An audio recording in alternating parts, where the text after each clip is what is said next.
Tonight on Fifth Gear, we're bringing you our fastest crash test ever. We're asking how much stick can a Smart take? It looks like a cutie, but people always say the same thing. You wouldn't want to have a crash in one. Well, we've always wanted to test that, and tonight it'll face its biggest ever challenge. 1, 2, 3, break time!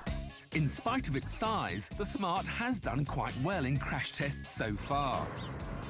Euro NCAP awarded it 3 out of 5 stars, and soon after it was launched in '98, a stoved-in Smart appeared on German telly.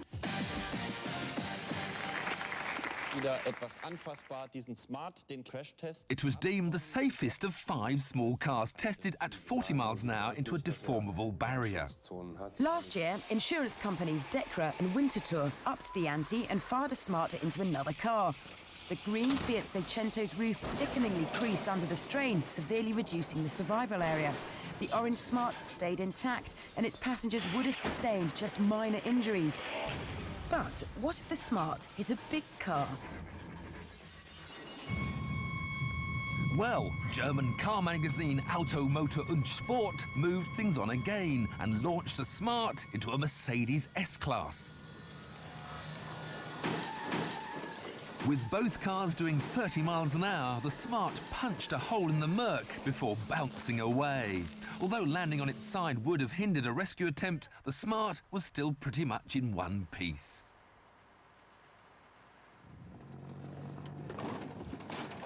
Which got us thinking, is this an indestructible car? To find out, we had to raise the bar on all the previous research and invent our toughest ever test. We're going to simulate a high-speed crash by driving into the kind of concrete blocks they use as temporary barriers on motorways. It's an unprecedented experiment. Nobody knows how the little two-seater will perform at 70 miles an hour. Some predict it will shatter the blocks. Others say we'll be picking up pieces of car for weeks to come. Join us later to see the results of Fifth Gear's fastest ever crash test.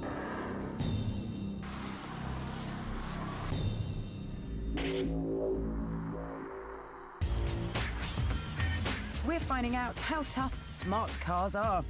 Intuitively, we think small cars are bad news in a crash because they don't have a long bonnet to act as an energy-absorbing crumple zone. The Smart gets round this by taking a different approach. The key to its defences is its so-called tritium safety cell, a rigid steel cage reinforced at key points. Smart describe it as the hard shell of a nut, with small but efficient crumple zones both at the front and at the rear. In theory, getting inside is like putting on a suit of armour.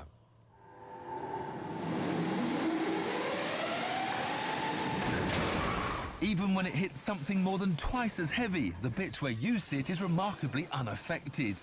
There may not be a long crumple zone, but look how the Smart's windscreen remains intact. This is testimony to the rigidity of the passenger cell.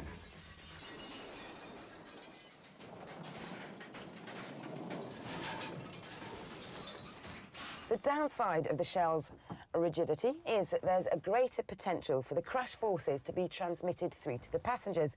Ideally, you want to slow them down as gently as possible.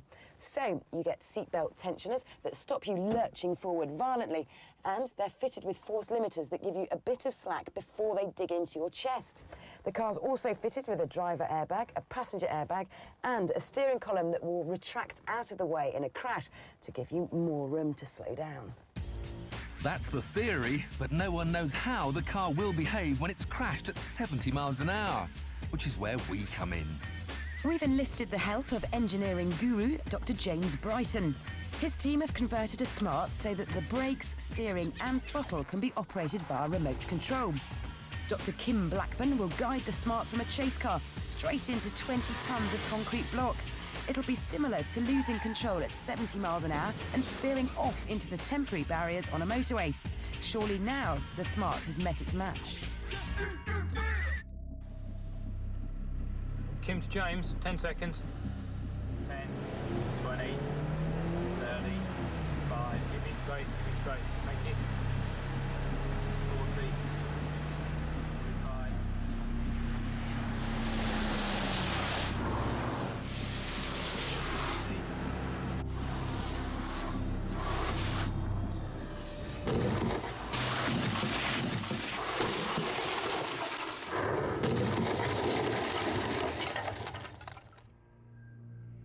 From 70 miles an hour to naught in 1 second. The little Smart hit with such energy that it moved 20 tons of concrete, leapt into the air and rebounded to the side of the road. We didn't know what we'd find when we reached the wreckage.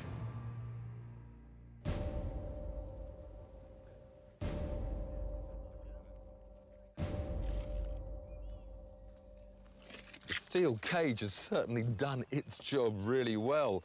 You can still see the original shape, just that one nasty kink there. Don't forget, this is a car without a roof. The plastic was just shattered. So without even the strength of a roof, there hasn't been that much effect. You can in fact open the door.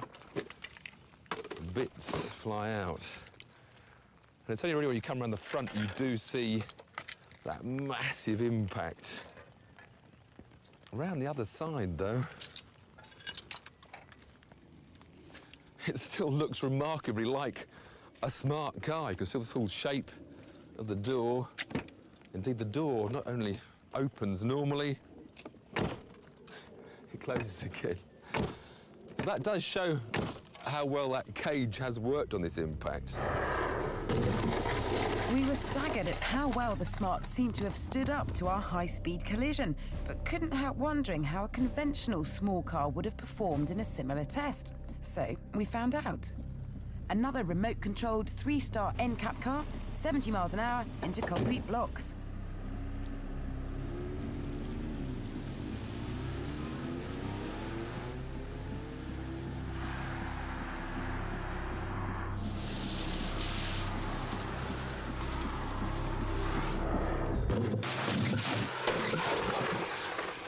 Without a super stiff structure like the Smart's, you can see how this car's bodywork ripples as the shockwave dissipates. But again, the body looks remarkably intact, given the huge energy involved. Closer inspection revealed that there had been some intrusion into the footwell, but in comparison, the Smart looked to have suffered even more. Perhaps most surprising was the obvious energy-absorbing qualities of the concrete. The Corsa's greater mass moved the blocks more than the Smart, but in both cases, the concrete didn't necessarily deliver the killer blow you might have thought.